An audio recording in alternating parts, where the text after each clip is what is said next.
Canal is the most important waterway on Earth. It turns this journey into this, and it brings the United States closer to both Europe and Asia. The marvel that is the Panama Canal is both narrow and short, and yet every year, about 14,600 ships pass through its locks. Here is how. Canals have existed in some capacity for nearly all of human history. As traveling by boat is one of the most ancient modes of transport, it's no wonder that ancient engineers figured out a way to connect two bodies of water together, creating new, more efficient shipping routes.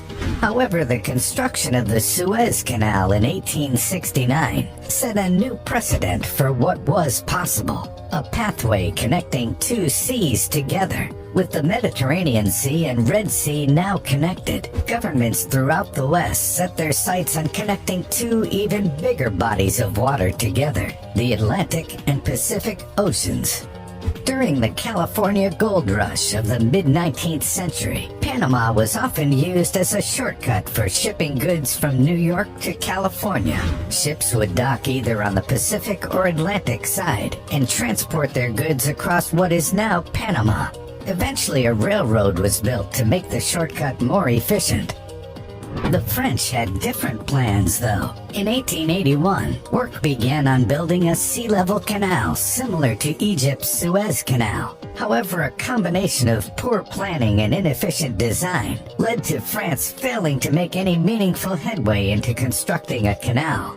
After significant worker casualties due to illness, floods, and poor management, the U.S. took over construction in 1904. Chief Engineer John Frank Stevens took one look at the geography and instantly knew why the French had failed. A sea-level canal was simply not possible. Thus, work began on the creation of the world's then largest artificial lake, Gatun Lake.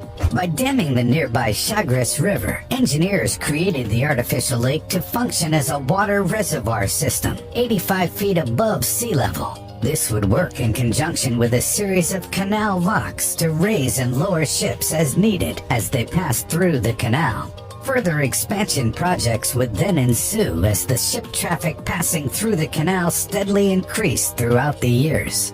So how does the Panama Canal work? As a cargo boat nears the canal's approach channels from the sea, several tugboats come to greet it. The tugboats attach a tow line to the cargo ship and move them into alignment with the canal lock's narrow entrance. Once a cargo ship is firmly within a lock, a tugboat remains behind to keep it in place. The lock gate behind it then shuts, while the lock gate ahead gradually opens, displacing water at a steady pace, thus raising the ship so that it can then enter the next lock, where it will eventually join Gatun Lake. Ships are protected by rubber fenders installed along the lock sides, preventing them from scraping or chafing as they pass through. They then cross Gatun Lake towards a different set of locks on the other side, where the process is repeated.